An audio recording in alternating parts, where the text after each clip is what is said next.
all Nigerian Army installations and later extended to other armed forces installations.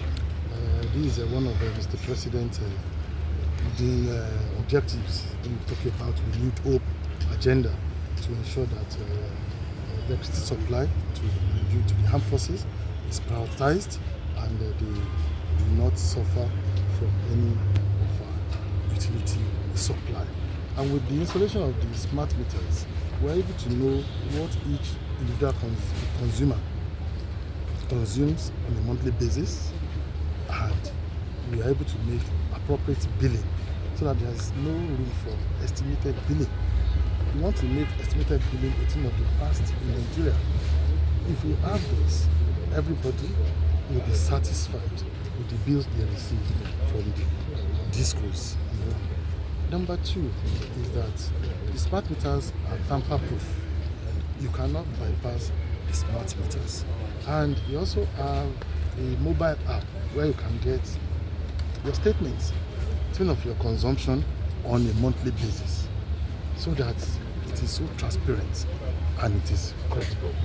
I believe with this, we are going to improve electricity supply to the Nigerian Army barracks. It also allows for interconnectivity between the grid supply and off-grid supply, because we also have plans for installing off-grid power source like the solar to some of the army barracks that are in remote areas without grid supply. So you can actually install solar source of power for them, and these smart meters will also carry it. But where you have grid supply, we can interchange between the grid supply and the solar supply if we are not having satisfactory number of hours of grid supply from the DisCo, so that we are going to have 24/7 uninterrupted electricity supply to the Nigerian Army barracks. I mean, those are the capabilities of the smart meters, and I believe in the vendors here can actually give you more of his other features, which I cannot readily be able to explain to you. All right, sir. So talking about installations, what are you doing to secure electricity installations in Nigeria? And then when do you think all homes in Nigeria will get metered? We have lots of homes in Nigeria that are yet to be metered. Thank you very much. I've mentioned this in a couple of my past interviews, whereby I gave statistics about the number of electricity consumers that we have in Nigeria, with about 13 million registered. A little below 6 million is currently metered. So the meter gap is so huge. We have close to 8 million meter gap, which is a source of concern, not only for the government, but also for the DisCos. And there are a lot of plans in place to ensure that we reduce this gap, or in the long term, completely eliminate it.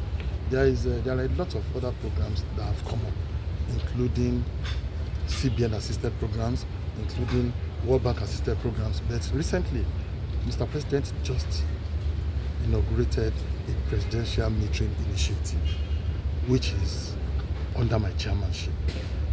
This will harmonize all the metering initiatives that we have and ensure that it is accelerated and their execution is effective.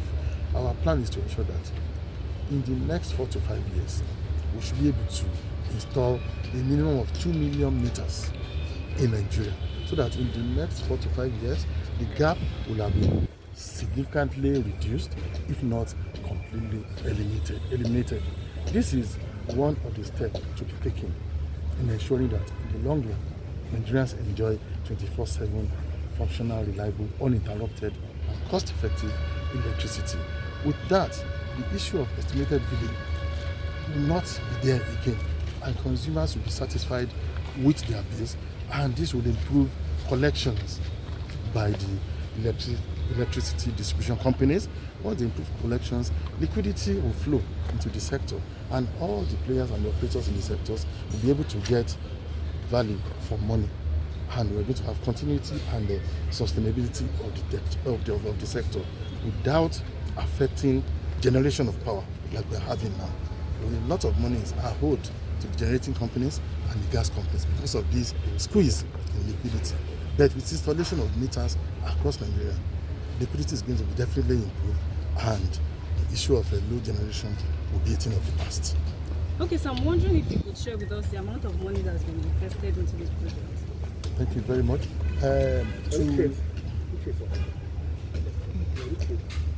To install these smart meters across military formations. The amount of money that's been invested into this project. Thank you very much.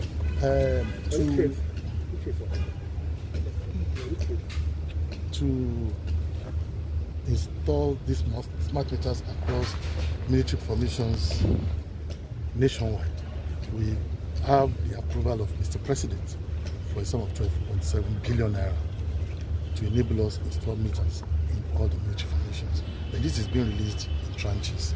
Today, a quarter of the money has been released, which is why I have to be here myself personally to inspect and validate the execution of this contract, of this project. It is not just enough for us to sit down in Abuja, release the fund and monitor it remotely. It is good for us to see it by ourselves, and I'm actually quite satisfied with what I've seen to date. All the meters required for this particular formation, which is the 9th Brigade, has been delivered, and you can see they are here. So from here, you go to the next barrack, which is Ojo Barrack. Yes. From Ojo Barracks, you go to Ibadan. From Ibadan, you go to Abuja. Abuja, you go to Yaba. And they will do it everywhere. And we have a finite period within which this project must be completed. So I'm quite satisfied with the takeoff of the project. And I hope and pray that the same pace will be maintained. Thank you so much, sir. One final one from me, sir. Talking about power situation, there have been calls for withdrawal of licenses of power distribution companies as a solution to the many challenges, facing, the sector. Do you see this as addressing these issues? Your thoughts? Yes. I can tell you that I have had meetings with all the electricity distribution companies across the nation. 11 of them collectively, and I've also individually spoken to the management of each of these DisCos. Just like yesterday, I was at Ikeja Electricity Distribution Company, where I had a 4 to 5 hours meeting. Very, very fruitful discussions and conversations with the management of the distribution company. And I told them that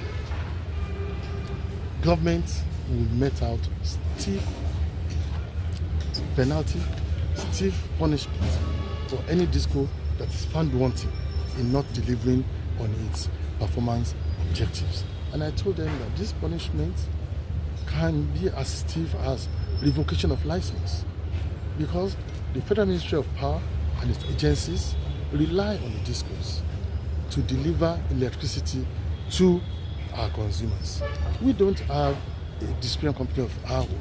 They are all private sector companies. So we are working through them.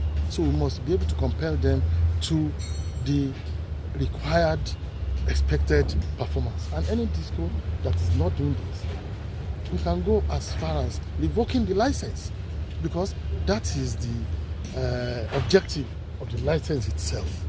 You understand? That is the time of reference of the license. And if you are not delivering, revoking your license is not part of place.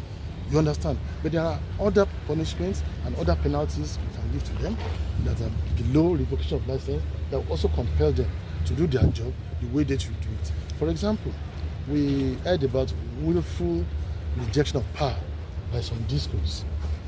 I told them that if you have power supplied by the TCN and you deliberately did not take up the power, is enough ground for revocation of license. You understand? So it's not out of place for us to revoke the license of a DisCo that is not performing up to expectation. This will not only improve power supply or improve their performance, it will also serve as a deterrent to other DisCos that have such intentions or such plans to be sloppy in provision of the services for which they are licensed. Thank you. No, gentlemen, it's okay. That's okay. Sorry, Sir, thank please, you. I'm just trying to understand, please. When this program begins, does that mean military men will individually pay for their electricity bills based on what based on what they consume? Even now, they're paying. The barrack is paying. Individually. Yeah, they will now need to know what each household, what each institution within the military formation is consuming and what they are paying. Whether they are paying individually or the Nigerian Army is paying for them. At least they'll be able to attach a particular consumption level to every household.